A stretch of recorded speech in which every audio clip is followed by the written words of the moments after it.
Incredible 2 seasons that the USFL has had, and an incredible XFL season last year. The USFL and the XFL are merging to create the United Football League. Well, that was about 2 weeks ago when Danny Garcia and Dwayne "The Rock" Johnson, the XFL owners, would announce that Season 2 of the XFL would actually be a merging season with the USFL to create the UFL, a good, strong name bringing together 2 spring football leagues to create one juggernaut. But already there is some backlash and criticism from fans, and believe it won't work or be as enticing to watch. Hi, welcome to the channel, and it has been a while, but if you enjoy these type of videos, please make sure to hit a like button and leave a comment down below. So let's talk about it.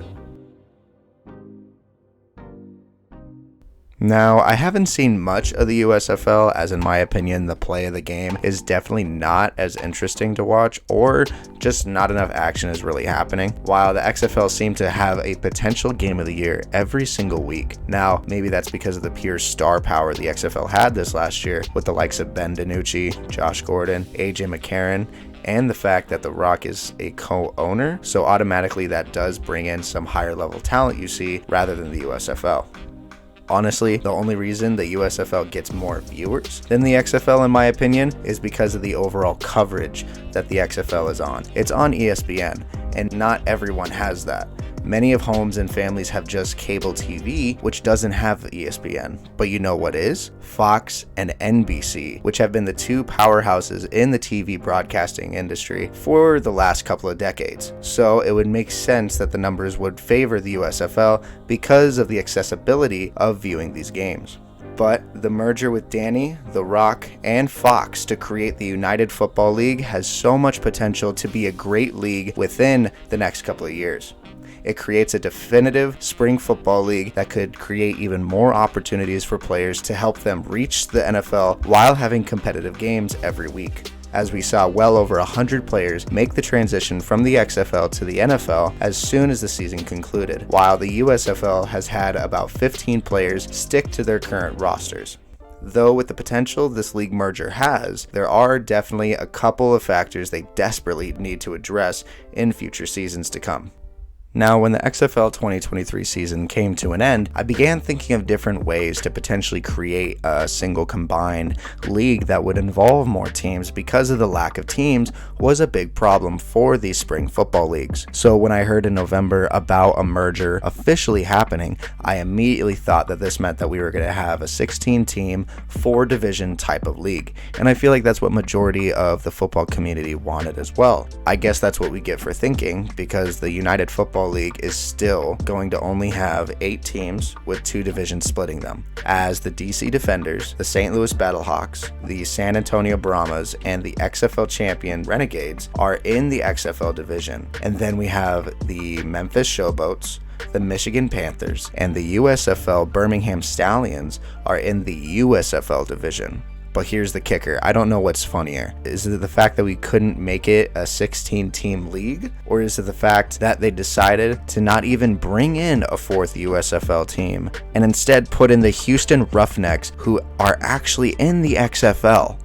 My main issue, and I think the main issue for majority of who also watch the XFL and USFL, is mainly the lack of teams in the UFL this upcoming season. Especially when you removed some great teams like the 7-3 Seattle Sea Dragons, who were by far one of the better teams, who had the leader in passing and a leader in receiving yards that year and competed in the playoffs. Or even for the USFL, as they missed out on the Gamblers, who were 5-5, and the Breakers, who were 7-3, in a very tough division.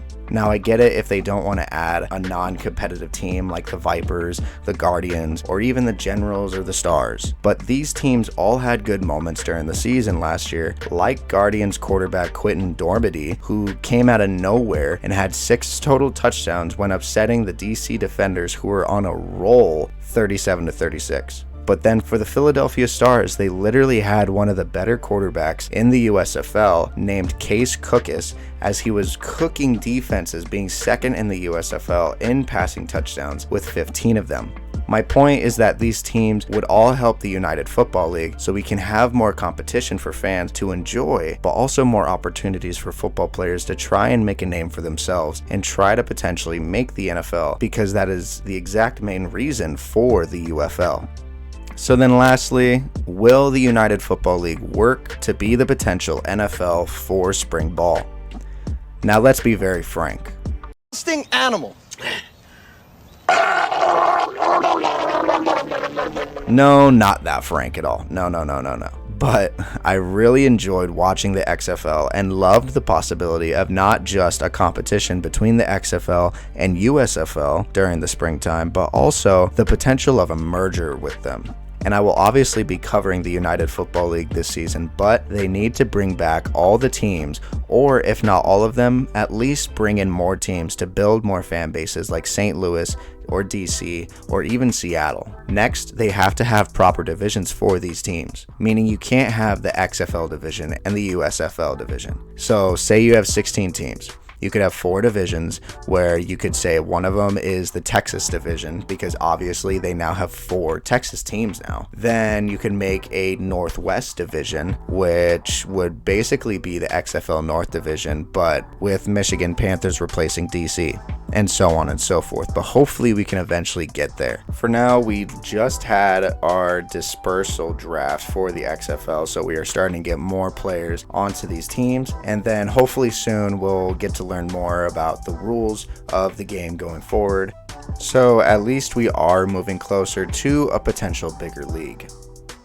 Well, thank you for everyone who watched all the way through today's video. If you enjoyed, please hit the like button and leave a comment down below, leaving your thoughts and your opinions on this upcoming season for the United Football League. I am very glad and very excited to be back doing this YouTube stuff, sharing videos with you guys, since I was very busy with my own football season, winning a conference championship and school life in general. But now I'm going to be covering this upcoming season. Look out for those videos. Thank you all again and have a good one.